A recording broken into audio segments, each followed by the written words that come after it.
Ini disebut antaranya tanda kita kasih cinta kepada Rasulullah, kita kena amalkan apa yang dikatakan sunnahnya. Dan bila sebut sunnah, ada yang sunat, ada yang wajib sunnah Nabi, ada yang wajib. Apa yang wajib?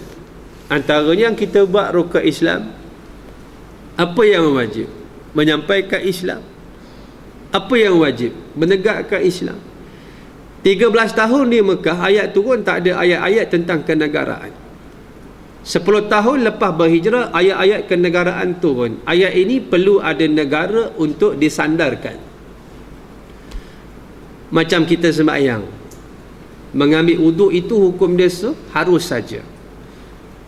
Tetapi bila mengambil wuduk sebab kita nak solat yang wajib, wuduk jadi wajib. Wuduk jadi wajib sebab tegakkan solat yang wajib. Untuk tegakkan 10 tahun ayat Quran yang turun tentang kenegaraan, perlu ada negara. Menegakkan negara Islam menjadi wajib. Ma la yatimul wajibu illa bihi fahuwa wajibun. Tak tertegaknya sesuatu yang wajib melainkan dengan dia, maka perkara awal itu menjadi wajib. Tegakkan Islam dalam konteks demokrasi dengan cara mengundi. Untuk tegakkan Islam, negara Islam, mendaulatkan hukum Islam, maka mengundi menjadi wajib sebab tegakkan perkara yang wajib. 10 tahun ayat yang turun setelah berhijrah itu nak disandarkan kepada apa kalau tidak kerana perjuangan menegakkan apa yang dikatakan Madinatul Munawwarah, ditegaknya Sahifah Madinah, Piagam Madinah.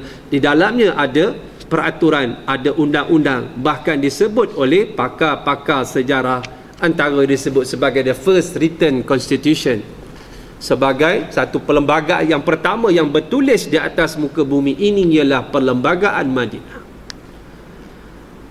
Hukum-hukum itu dijelmakan kerana Islam yang kita faham tadi, yang kita sebut dalam fiqhul akbar, iaitu ialah at-taslim wal inqiyad li awamirillah. Faham balik asas tadi. Yang dikatakan Islam itu tadi ialah penyerahan dan juga ketundukan di atas perintah Allah Subhanahu Wa Taala, termasuk perkara yang wajib yang disebutkan, iaitu Nabi nak kita melaksanakan perkara yang wajib, kemudian kita kemaskan lagi dengan yang sunat. Ada juga yang Nabi bawa itu haram, kita tak boleh ikut. Kahwin lebih daripada 4 boleh? Haram tuan-tuan. Itu khas untuk Nabi. Kahwin 1 wajar, 2 belajar, 3 mengajar, 4 banjar, 5 kurang ajar. Ada sunnah yang kita tak boleh. Tetapi jangan kita lupakan kepada yang wajib. Sehinggalah kita faham bahawa ianya berpaksikan, antaranya menghidup sunnahku berarti mencintaiku, menyintaiku. Itu tandanya. Dalam asar yang masyhur disebutkan bahawa orang yang mahu berperang teguh, berpegang teguh pada sunnah Rasulullah sallallahu alaihi wasallam di saat manusia telah rosak dan mazhab berpecah belah, maka baginya pahala 100 syuhada. Demikian dalam kitab Syuratul Islam, Rasulullah sallallahu alaihi wasallam bersabda, setiap umatku masuk syurga kecuali orang yang tidak mahu. Pada sahabat bertanya, siapa yang tidak mahu itu ya Rasulullah? Adapun orang yang taat padaku masuk syurga, adapun orang yang derhaka padaku, maksiat padaku, ingkar padaku, berarti dia tidak mahu masuk syurga. Ini hadis Rasulullah sallallahu alaihi wasallam yang kita biasa dengar. Kita dengar ayat ini, hadis ini. Nabi menyebut hadis ini daripada Abu Hurairah radhiyallahu anhu. Apabila Nabi berkata, kullu ummati yadkhulunal jannah illa man aba. Berkata sahabat, wa man ya'ba ya Rasulullah? Qal man ata'ani dakhala al jannah wa man asani faqad aba. Rawahu al-Bukhari. Hadis diriwayatkan oleh Imam al-Bukhari. Semua umat aku, kata Nabi, masuk syurga, melainkan orang yang enggan. Bangun sahabat lain tanya, ya Rasulullah, ada yang tak nak masuk syurga? Sahabat pun pening tu. Nabi kata, ya ada. Siapa yang taat padaku masuk syurga, siapa yang tak tak taat padaku, maka dia seolah-olah enggan untuk masuk dalam syurga Allah Subhanahu wa ta'ala. Kalau kita lihat dalam hadis yang lain, betapa Nabi berusaha dengan penuh kasih sayang pada umatnya, nak meninggal pun sebut umatnya, ummati, ummati, ummati. Antara hadis tersebut diriwayatkan oleh daripada Jabir, qala Rasulullah sallallahu alaihi wasallam, masali wa masalukum kamasali rajulin awqada naran faja'ala janadibu wal farash yaqa'na fiha wa huwa yadhubbuhunna anha wa ana akhidhun bijuhzikum wa antum tuflituna min yadai. Hadis diriwayatkan oleh Imam Muslim. Nabi kata, umpama aku dan kamu, umpama aku dengan umatku, seperti laki-laki yang membakar unggun api. Apabila unggun api itu bernyala, menyebabkan belalang, kalkatu merasa tertarik kepada api yang menari. Dan aku sebagai laki-laki yang menghalang dan menghadang belalang dan juga kalkatu itu daripada menjerumuskan diri ke dalam api. Tetapi kata Rasulullah sallallahu alaihi wasallam, wa antum tuflituna min yadaya, dan kamu ini yang tak nak ikut aku, cuba melepaskan ikatan kamu daripada aku, nak masuk juga dalam api neraka walaupun aku melarang kamu. Dalam keadaan yang digambarkan oleh Rasulullah sallallahu alaihi wasallam. Sebab itu bila kita rujuk kepada akidah itu tadi, akidah ahli sunnah wal jamaah, mula dipopularkan apabila kita belajar tauhid dengan nama-nama Abu Hasan al-Ash'ari, dipopularkan oleh Abu Mansur al-Maturidi, yang mana apabila berlakunya kekacauan yang sangat dahsyat, Mu'tazilah begitu hebat, antaranya ialah Abu Hasan al-Ash'ari ini, dia tok guru dia ialah Mu'tazilah asal dia. Tok guru dia nama dia Al-Jubai. Dalam Mu'tazilah ni dia banyak tokoh-tokoh ulama yang hebat. Antaranya Wasil bin Atha. Wasil bin Atha ni dia boleh berceramah berjam-jam tanpa menyebut huruf ra. Dia tak boleh sebut huruf ra, tak boleh. Ra tu dia tak boleh sebut. Bermakna dia dalam ceramah dia tak membaca Bismillahirrahmanirrahim, tak ada. Rasul dia ganti dengan Nabi. Sebab ada ra Rasul kan, dia tukar Nabi. Maknanya dia punya vocabulary dia sangatlah luas. Dia alim. Sebab itu bukan sebarangan orang yang duduk dalam Mu'tazilah. Tetapi Abu Musa Asy'ari, Abu Hasan Asy'ari, yang lahir pada tahun 260 Hijrah, meninggal pada tahun 324 Hijrah, untuk membezakan dengan firqah-firqah yang lain termasuklah Syiah dan sebagainya, maka akhirnya kita ada pegangan akidah ahli sunnah wal jamaah. Nama yang terkenal ulama yang mempopularkan akidah ahli sunnah wal jamaah juga kalau dalam mazhab Hanafi ialah Abu Mansur al-Maturidi. Jadi dua ini yang kita faham bahawa dalam mengekang kefahaman perkara-perkara yang kita kata apakah akidah ahli sunnah wal jamaah itu. Sebagian mereka mengatakan jika engkau lihat seorang syekh terbang di angkasa atau berjalan di lautan atau memakan api atau ada keistimewaan lain sedangkan dia masih meninggalkan sebahagian fardu atau sunat, maka keanehan itu adalah istidraj. Na'udzubillahi min dzalik. Telah berkata Imam Junaid rahimahullah, tak seorang pun sampai kepada Allah melainkan dengan pertolongan Allah, dan jalan untuk sampai ataupun wusul kepada Allah adalah mengikut Nabi Muhammad sallallahu alaihi wasallam. Telah berkata Ahmad Al-Hawari rahimahullah, setiap amal tanpa mengikuti sunnah adalah batil, seperti yang dikatakan Rasulullah sallallahu alaihi wasallam bersabda, siapa yang meremehkan sunnahku maka haram syafaatku baginya.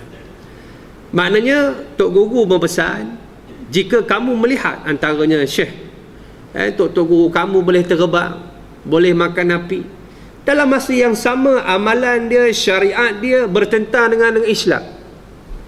Ketahuilah bahawa perkara itu istidraj. Allah beri kepada Nabi mukjizat. Allah beri kepada wali-wali dia, Allah berikan karamah. Allah berikan kepada orang-orang yang saleh ma'unah. Orang yang mengaku sebagai Tuhan, kan? Sebagai Tuhan, seperti Fir'aun, secara khusus ulama meletakkan sebagai istidraj. Secara umum, orang-orang yang jahat boleh buat benda yang pelik-pelik dipanggil istidraj. Secara khusus ulama tauhid meletakkan istidraj untuk orang yang mengaku Tuhan. Fir'aun, dia ambil panah, dia tembak ke langit, panah tu balik dalam keadaan berdarah. Dia kata, tengok aku dah bunuh Tuhan Musa. Menyebabkan dia rasa semakin hebat, semakin jauh. Dia mengaku, ana rabbukumul a'la, aku Tuhan kamu yang maha tinggi. Kalau dia nabi palsu, Musailamah al-Kadzab, Aswad al-Ansi, As-Sajjah, ini antara kumpulan-kumpulan. Apabila Nabi wafat, bukan seorang dua orang yang selamat. Madinah, Mekah, beberapa kawasan Yaman, boleh kata 90% murtad. Murtad dalam bentuk jumlah yang besar. Habis semua murtad. Musailamah al-Kadzab, kalau dia mengaku Nabi, dipanggil ihanah. Ihanah. Musailamah ni tuan-tuan, dia boleh mengubat orang dengan izin Allah. Dia buat ayat Quran turun, dia nak sama dengan surah Al-Fil, dia turun, dia buat ayat Al-Fil, Afil, wa ma adraka ma fil, lahu khurtumun tawil, wa zilun qasir, wa rijlun kabir. Tuan-tuan dengar pun nampak sumbang. Dalam surah Al-Fil Allah sebut, alam tara kaifa fa'ala rabbuka bi ashabil fil. Tidakkah engkau lihat bagaimana Allah memberi tunjuk kepada orang-orang yang memiliki tentera bergajah, iaitu Abraha yang datang daripada Yaman untuk merobohkan rumah Allah Baitullah di Makkatul Mukarramah. Tiba-tiba Musailamah al-Kadzab ni dia buat ayat, dia kata, gajah-gajah, apa yang kamu tahu tentang gajah? Gajah ada belalai yang panjang, ekor yang pendek, kaki yang besar. Apa kena-mena gajah dengan keadaan gajah dengan surah Al-Fil? Dan Musailamah dia boleh mengubat dengan izin Allah, dia ubat orang. Ada sekali dia ubat tak jadi, orang tu buta sebelah, dia ubat dua-dua buta, tuan-tuan. Kan? Yang ketiganya, orang yang boleh buat benda-benda yang pelik, maka dipanggil sihir. 3 perkara untuk yang jahat, 3 perkara untuk yang baik. Dan secara umumnya istidraj ini orang-orang yang jahat tetapi boleh buat benda-benda yang pelik, dia bertentangan dengan apa yang dibawa oleh Rasulullah SAW. Sebab tu antara kesesatan di tanah Melayu, di Kepulauan Melayu, antaranya ialah di atas nama tasawuf dan tarikat-tarikat yang dipanggil tarikat falsafi, bukan tarikat sunni yang bersandarkan kepada Al-Quran dan hadis Rasulullah sallallahu alaihi wasallam. Kan? Sebab kita suka mudah teruja. Ustaz tengok tok guru saya tu relax je ustaz, main-main ayam serama. Dia kalau Zuhur dia azan, dia naik rumah, dia sembahyang kat Mekah ustaz. Tu dia. Tuan-tuan, Zuhur Malaysia dengan Mekah beza 5 jam.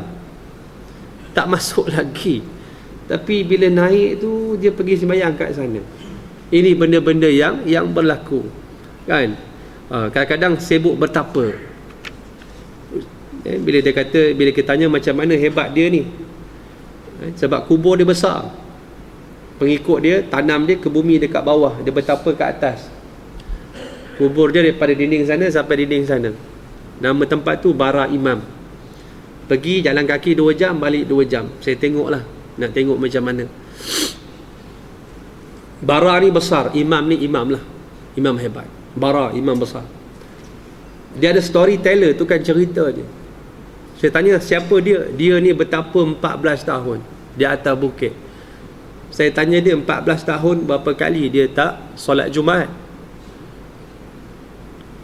Yang cerita tu terkebir-kebir matanya, macam cicak kena tertelang kapur. Terkebir-kebir. Macam mana boleh tinggalkan syariat dalam mendekatkan diri kepada Allah? Sebab ilmu tasawuf ini, ilmu akhlak ini, ilmu yang dia bergandingan dengan tauhid dan syariat.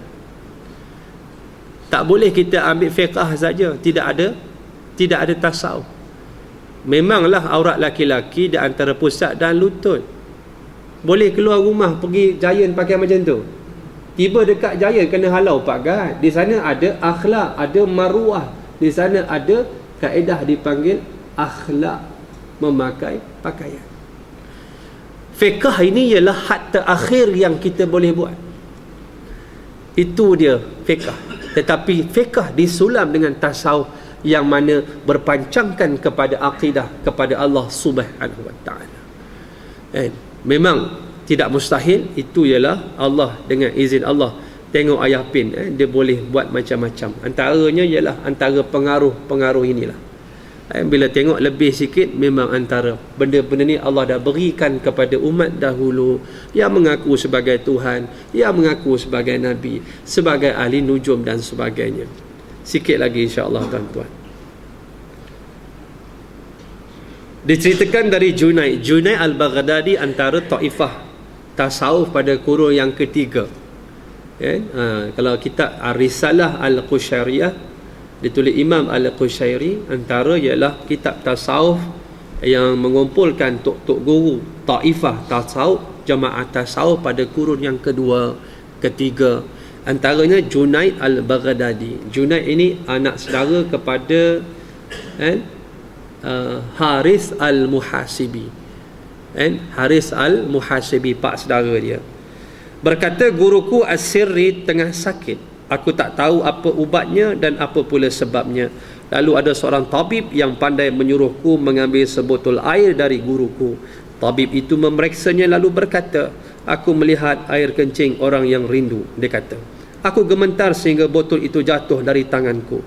Lalu aku pulang dan menceritakan kepada As-Sirri. Beliau tersenyum seraya berkata, semoga Allah membunuhnya atas yang dia lihat. Aku bertanya, wahai guru, apakah mahabbah terlihat air kencing? Guruku menjawab, ya. Nak ceritanya kefahaman yang di luar daripada kefahaman biasa.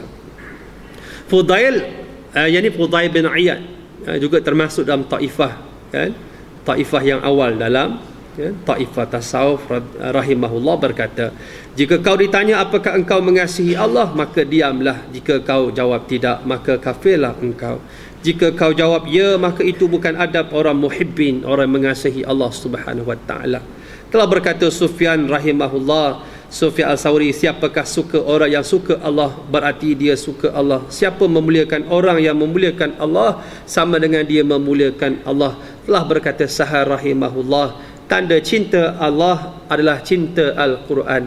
Tanda cinta Allah dan Al-Quran adalah cinta Nabi Muhammad sallallahu alaihi wasallam, dan tanda cinta Nabi sallallahu alaihi wasallam adalah cinta sunnah. Lalu tanda cinta sunnah adalah cinta akhirat. Tanda cinta akhirat itu benci dunia dan dia hanya mengambil untuk sekadar bekal ke akhirat. Nampak dia saling mengikat antara satu sama lain. Tanda cinta Allah, dia cinta Al-Quran. Tanda cinta dia kepada Allah, dia cinta Al-Quran. Dan tanda dia cinta Al-Quran, dia cinta kepada Nabi Muhammad sallallahu alaihi wasallam. Tanda dia cinta Nabi. Apa benar kita cinta Nabi? Cinta kepada sunnah Rasulullah sallallahu alaihi wasallam. Lalu tanda cinta sunnah adalah cinta kepada akhirat. Kemuncak dia wal akhiratu khairun wa abqa. Akhirat lebih hebat, lebih kekal, lebih cantik, lebih bahagia daripada segala-galanya. Abu Hasan Al-Zanjani berkata, pokok ibadah itu pada tiga tiang, mata, hati dan lisan. Maka mengambil ibarat hati berfikir dan lisan berkata dengan jujur, bertasbih dan berzikir, seperti Allah telah berfirman dalam suratul Ahzab ayat 41 dan 42, ingatlah kepada Allah dengan ingatan yang banyak di waktu pagi dan petang. Ya ayyuhalladzina amanu, wahai orang-orang yang beriman, uzkurullah, dan ingatlah kamu kepada Allah zikran kasira, dengan ingatan yang banyak, wasabbihu bukratan wa asilah, hendaklah kamu bertasbih kepadanya pada waktu pagi dan petang. Jadi mudah-mudahan Allah Subhanahu Wa Taala berkati kita pada malam ini. Mudah-mudahan di atas tajuk ini ada sedikit kefahaman yang kita boleh kongsi bersama. Ada perbincangan tuan-tuan. Kalau tak ada, saya nak maklumkan beberapa maklumat.